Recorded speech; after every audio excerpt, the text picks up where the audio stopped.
Hi, this is Ashley Titus again, and I'm from RAGS Solutions. The first two videos I've done was related to the company admin and the admin user. I now move to the third level of hierarchy, and that is the user.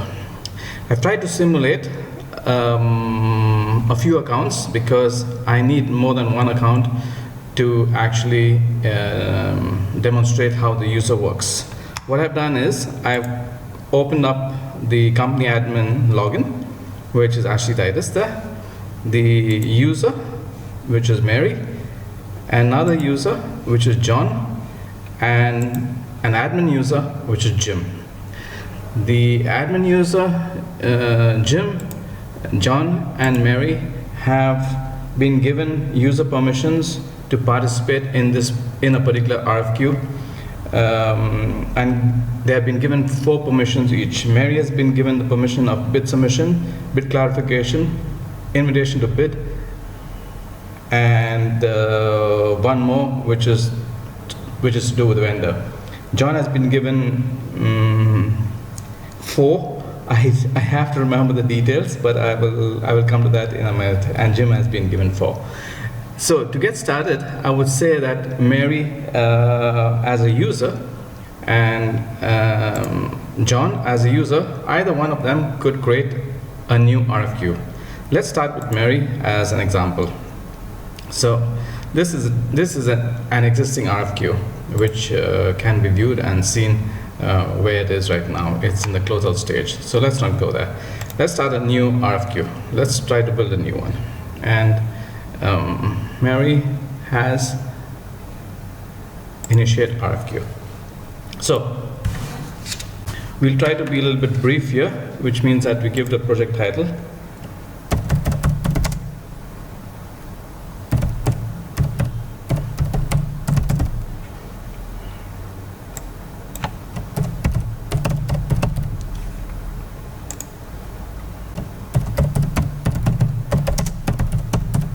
Okay, we got the title, the project title. We have to choose a vendor.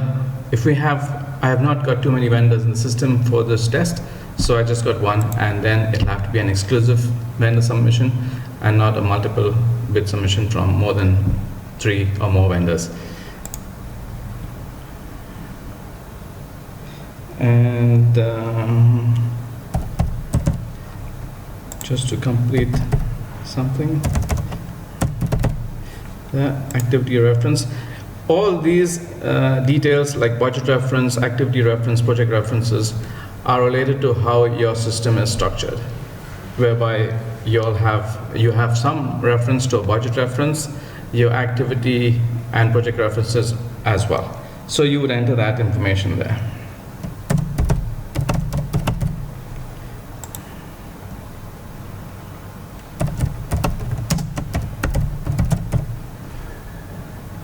And then you would choose your category of procurement. In this case, it is fabrication. If you were to think that you wanted another new category, you would be able to request a new category to the company admin by hitting this button. So let's go with fabrication now. Type of procurement.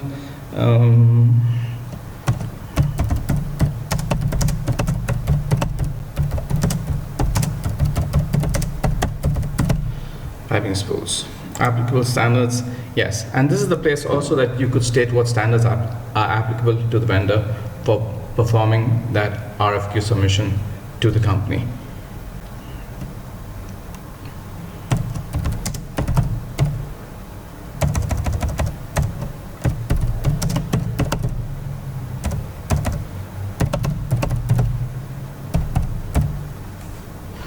In this case, you could put terms and conditions, which would be as attached, and special instructions, if any.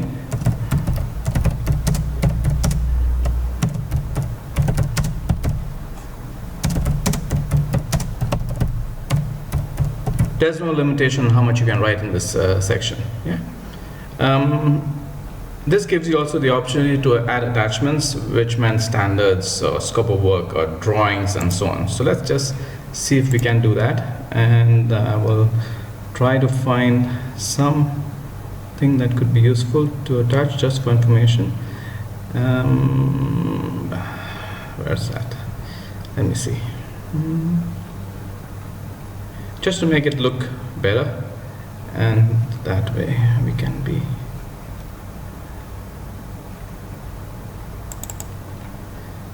Let me find something. Test files. Okay, bid submission requirements. Let's put it this way. You wanted to add that. Okay. Then you could add contract details. Done. You wanted to put some drawings in. You could put that in. Done. You wanted to put QA, QC and delivery conditions. Done. You wanted to put a scope of work. Done. You wanted to add terms and conditions. Done. You needed to have directions to the warehouse, a map. Done. So once you've done all that, you've got enough of attachments for the vendor to use, and likewise you would save those attachments. I believe I've done that.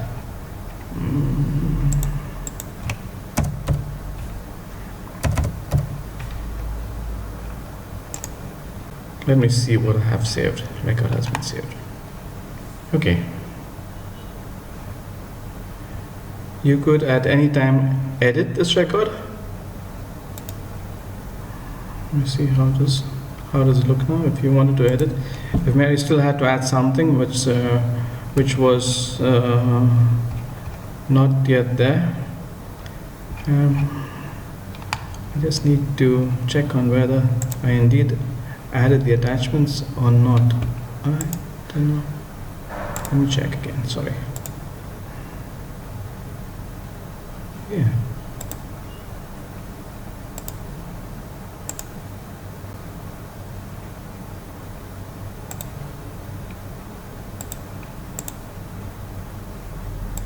Okay. I seem to be getting there.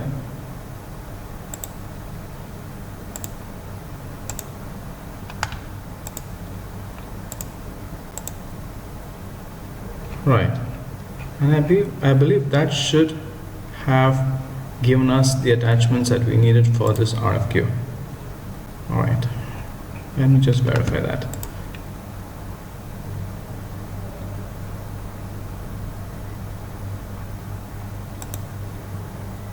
Yes. So now you have all the attachments all there, and you got the detail of the RFQ completed. From here on, we need to create the workflow. As you can see, it is stated there that the workflow, which is that button, is not created yet. So let us start to do that. Mary would be doing that, and here you have the option of choosing 12 stages. 1, 2, 3, 4, 5, 6, 7, 8, 9, 10, 11, 12. They have to go in the same sequence as they are organized, because that's a very sequence of a particular workflow, starting from the time that it gets initiated, which we just did by adding in the detail, and taking it through to close out, which is where we want to be at the end of this RFQ procurement exercise. So you could choose all the stages. If you didn't want any of the stages, for example, you did not want a technical approver stage, you could switch it off, and it would go directly from bid clarification to single source approvers. If you didn't want commercial approvers, you could switch it off, and it would go directly from single source to award. Non-award simply states that the bidders who did not bid for this contract, or rather the bidders who did not win this particular RFQ will be notified that they have not awarded. In this particular case, we have only one bidder, so I'll switch that one off. Variation scope, if there was a variation in scope, you could have taken it through to that level, so we'll keep it open because you never know, there could be something there. Then you set the dates. Now, given that I've got the date by default as the 18th of July, which is the date that this is being recorded, I'll keep it the same simply because that will allow me to go through all the stages today and at this particular time during the video. But obviously you don't finish the RFQ in one day. That'll be too good to be true. You would specify a start date and end date, and the next start date would always be after the end date of that one. If for any reason that particular stage was finished earlier, the initiator of the RFQ, as in Mary, would be able to go back into the RFQ and revise the start date for the next stage, if at all she wanted to bring the dates forward. So this can be revised at any time by the person who initiated the RFQ, that's Mary. Then, of course, you got to select people who will participate in the stage. Now we know that the company admin has assigned rights to all the users, permissions to all users, how they participate in it, how they participate in the stages, and so on. If he did not remember what John was doing, all he has to do is go into the reports and choose John, and he will know exactly what he asked or what he set the system for John to do. If he wanted that to be changed, he knows based upon this report that he could change that. So very useful report function for the company admin. Going back to Mary, she has now got to select the users. As you can see, the user has no choice but to choose what is in the back end of the system, which makes it really very simple for the user to initiate the RFQ, obviously, to put all the attachments in, and then to set the stages for who's doing what. In this case, she will choose John because Jim, for example. She can choose herself.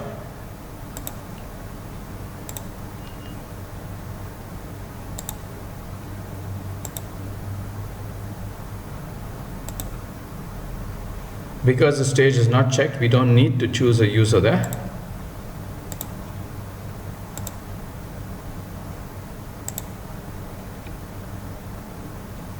No, we don't need to, sorry.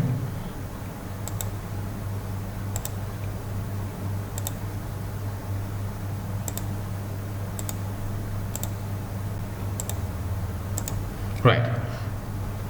So if I'm not mistaken, we have been able to assign names, and if there was no name, she would just send a message to the company admin to say, I got no names for bit clarification, or Mary's on leave, or Jim is on leave, and I need another name. The company admin would set up the back end of the system and assign some more people to that particular activity to cover for the period that John or Jim was on leave. Fair enough. So that's set, and once you've set all the stages, you save it, which means we are ready to go. Record has been saved successfully, which means that this particular RFQ is ready to get started. The back end of the system is all set. Mary has been assigned some duties, which you can see in her calendar. And she knows what action she has to do in a particular date, particular time. Obviously, this one has been done for the same day because we want to do the video. John can see what he has in his calendar. Likewise, Jim can see what is in his calendar and the duties he's got to perform for this particular RFQ, which is the compressor revamp. Having said that, Mary can now see who is supposed to get started with this RFQ.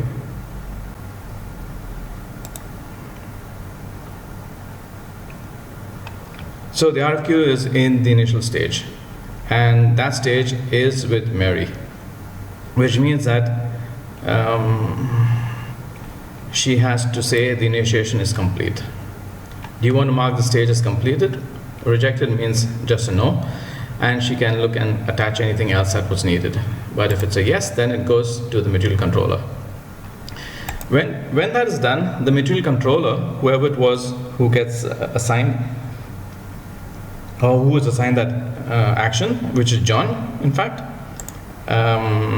John gets assigned his scope for the material controller. So if he views his RFQ, if he chooses this one as per his calendar, he also gets notified by email that Mary has sent him the request to begin his stage of the RFQ, which is adding any free issue material that they needed to give to the vendor to perform that spool fabrication. And free issue material means that some items that you would buy from another vendor and store it in your warehouse and supply it to the spool fabricator, simply because this would save time in the future, and you would also have the possibility of standardizing valves and other fittings that would go into that spool. So let's say it is now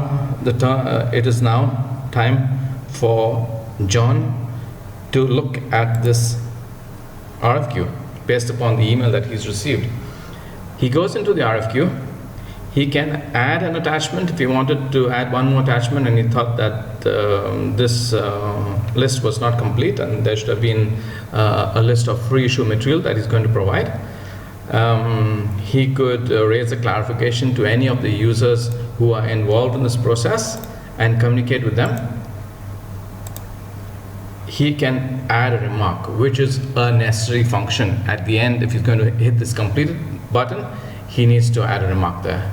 But this is his main function, to add the material. In this particular case, I don't have too much material because I have only a pipe. If I thought there was a valve to be added as per my free issue material list and the drawings, I would request the company admin or the admin user with this function to request to add a new material and send them that request. Once they add it in, I would have it available for selection. So essentially the material is managed by the company admin and the admin users, and that way there is control over what material goes into the system. Once we know that, then I would put the quantity and add that in. So I know that there's 30 meters of pipe to be sent to the vendor, which is what has been just entered. I'm quite sure then that my job is finished. Material for the vendor has been added, and I can save my remark knowing that that function has been completed.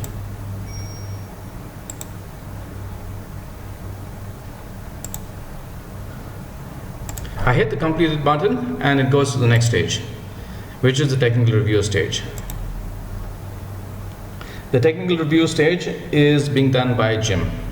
So Jim gets a notification in his email saying that John has completed his action with respect to material control and entering the free issue material in a very simple email. And now it's his turn to be the technical reviewer, to look at everything is perfect and as clear as possible for the vendor to submit a bid. There should be no second guessing for the vendor. He should have all the information here, the attachments, the scope, the details, any special instructions, terms and conditions, free issue material, and then he knows exactly what he's going to do. What are the standards he's going to follow in fabricating that spool and providing it to the company within a particular time. So this is now at the technical review stage by Jim. So Jim will then look at his RFQ and perform his engineering review, or technical review as we call it, of the RFQ. If he's happy with that, he needs to, let's say, add some attachment for more clarity because of a standard not being attached, he could do that. He could raise a clarification between the users or anyone else that he thought was necessary to make sure that this content is as clear as possible for the vendor. If he believes everything is okay, he can just put a simple note, technical review is complete, and then save it and move on into the completion stage. So technical review of the scope for the vendor has been completed. Everything is there, necessary and good enough for the vendor to bid. Saved. Go to invitation to bid. That means on this stage, an external exercise is performed by the vendor. The invitation to bid is now going to be done by Mary. So I will switch to Mary now, and we have Q to refresh the page.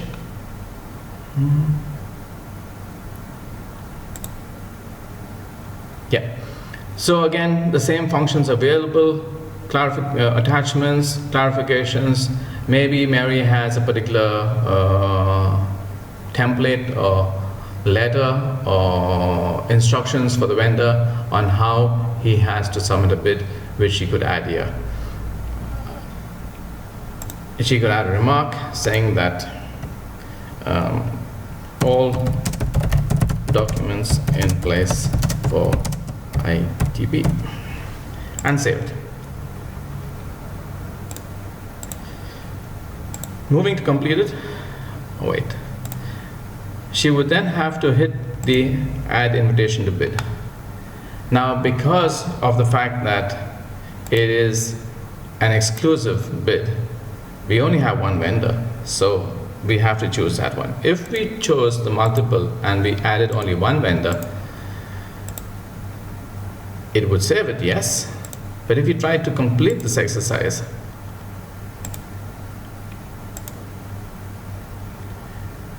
it would tell us, and you cannot see it because it jumped above your screen, it would tell us that you need to add another 2 vendors in the system to allow it to be a multiple bid. You cannot have anything less than 3 vendors. That's where the system has been set up. If it was exclusive, yes, you could do that. You could choose that one and save it. More than one vendor not allowed in exclusion type. So that's the message. I hope more than one vendor.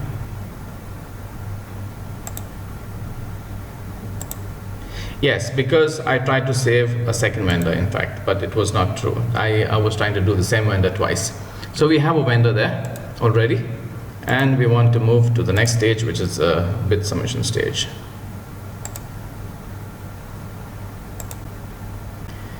Unfortunately, I cannot see. Yeah, please add at least 3 vendors in multiple bid type. Okay.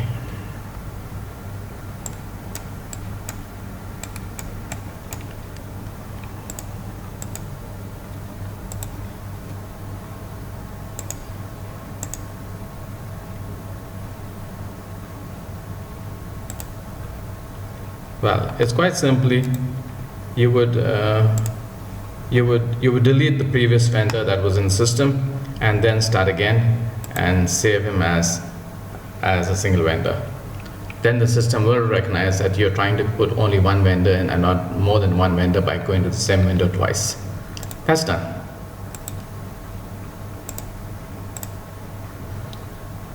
So when we have hit this button and going to the bid submission stage, which is a function of Mary, in between the invitation to bid and the bid submission stage, by completing this stage, the vendor or the vendors who were put into the system to be invited, given that their email address was in the system, they would receive a notification complete with all the attachments and scope and so on what they have to do to submit a bid. And they would get that automatically by email. They would be notified by email. However, that function of submitting the bids would be an external exercise, and the invitation to bid documents that Mary attached to the invitation to bid would inform the vendor that their bid submissions are going to be done on a particular date, and they should be submitted by email to Mary's email address, and so on and so forth. She would get those bid submissions, let's say, in a period of time, within the next 2 weeks, let's say, and in those 2 weeks, she would be able to look at them, evaluate them, and then move into this stage, which is the bid submission stage, in which you recaps what has happened with the bidder and how they have submitted the bids. And after all clarification has been completed, she's able then to actually prepare. Let's refresh the screen. So it is now in the bid submission stage. This is where Mary has to prepare the actual bid submission. She could raise clarifications, add the submission from the vendor if it was necessary, and also create the bid detail submitted by the vendor.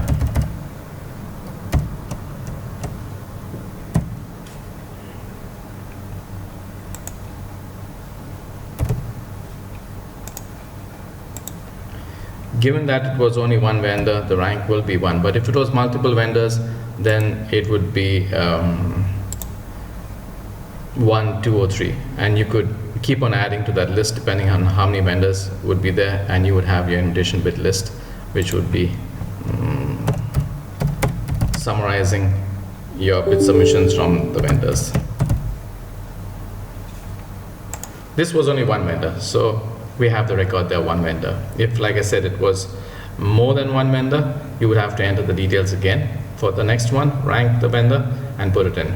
Ultimately, you would choose which one was your selected vendor, even if it was on a multiple bid source. But this summary would allow anyone after this stage be able to look at the history of why that vendor was ranked 1. The attachments will speak for itself. Okay, so the bid submission stage has been completed. We can go to bid clarification, or we can go to single source approvers. If during the stage that we needed to raise some bid clarifications to the vendor because you had some communication coming in from the other stage reviewers saying, okay, we need some more information, we need some more clarity from the vendor, we could go to bid clarification stage, which is just an exercise and a stage which allows you to do that. But if you went to single source approvers, let's see what happened there. Yeah, we got to add a remark as always.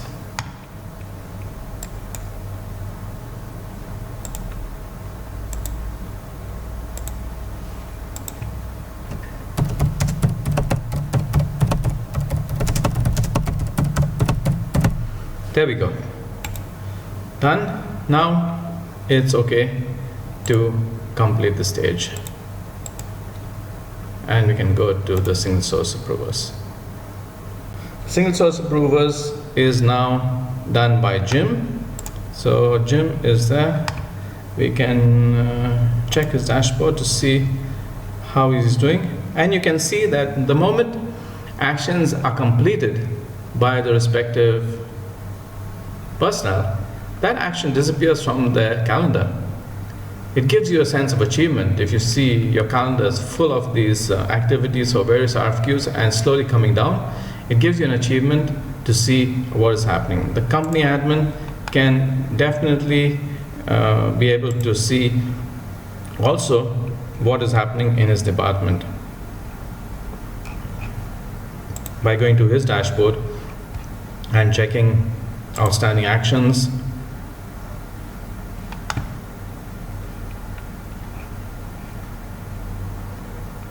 by checking completed actions. He could choose a date as well and keep track of what the people are doing in his department. Fine. Going back to Jim, he would now be able to do his action, which was scheduled, and he would get notified by email as well,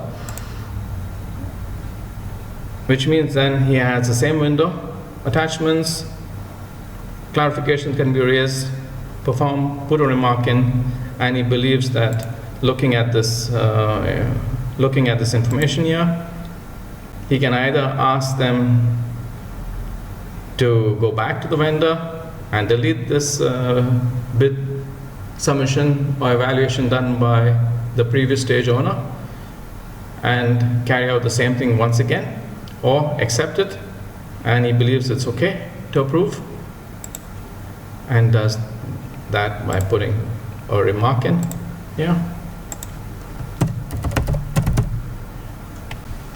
Once that is done, he can move the stage to the next, which allows the person who's responsible for the award stage to award the RFQ to the successful bidder. And for the award, it is John. John would be able to do that.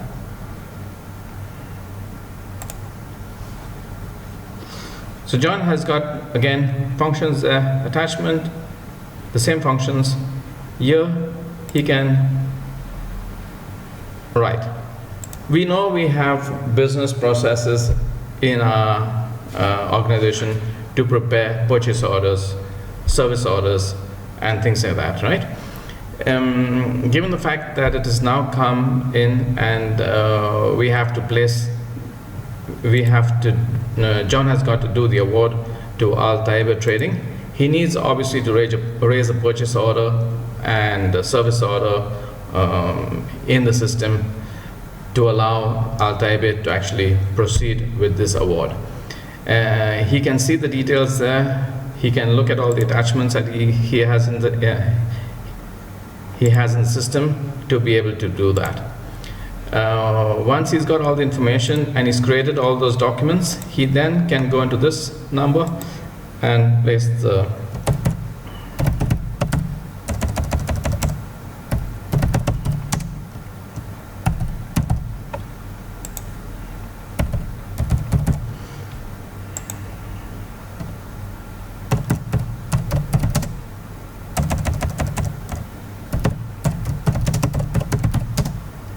and you can put a remark in there.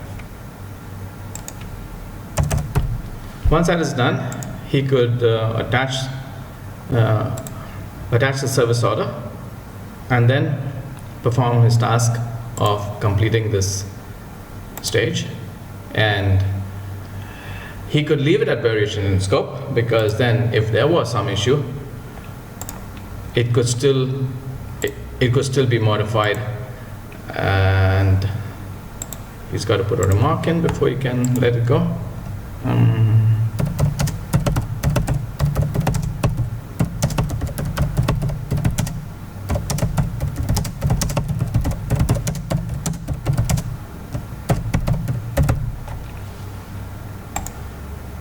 There we go.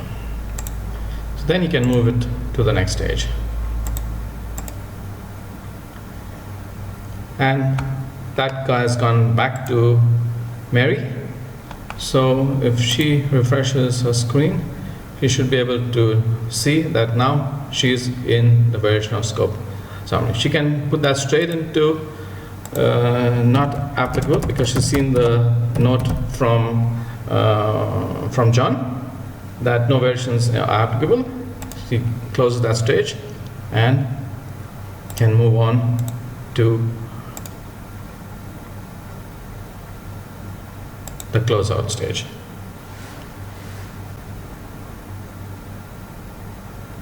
So it means then that the vendor has been notified that he has been awarded and he can proceed. And at some point in time, when everything has moved to conclusions and we have got a delivery by August 30th, John would then be scheduled, or he would need to then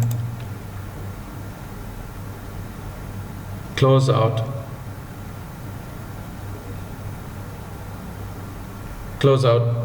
this RFQ.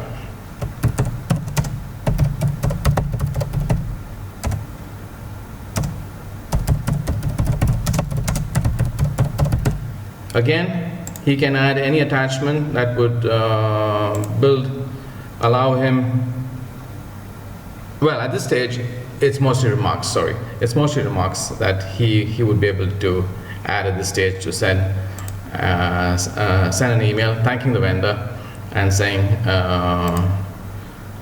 that the job is completed. Which means then that this RFQ raised by Mary would now have gone through the stages that was scheduled for the RFQ. As you could see, they are all shaded out. That means the stages have been completed and they are now in the final process of getting closed out. This essentially takes you through the 12-stage process done by the user. It could have been Mary, it could have been John, because they had the same user rights as in being able to initiate an RFQ. Jim, on the other hand, was an admin user, so he doesn't initiate RFQs. He participates in any of the stages if it was assigned to him by the initiator. This essentially tells you how you create an RFQ and take it through the 12 stages through to completion. Thank you very much for listening. If you have any clarifications now on the subject, feel free to email me at ashley@ragssolutions.com, and that is ASHLEY at RAGS, RAGS, solutions, SOLUTIONS.com. RAGS Solutions, one word. Once again, Ashley@ragssolutions.com, saying goodbye. Thank you for listening. Bye.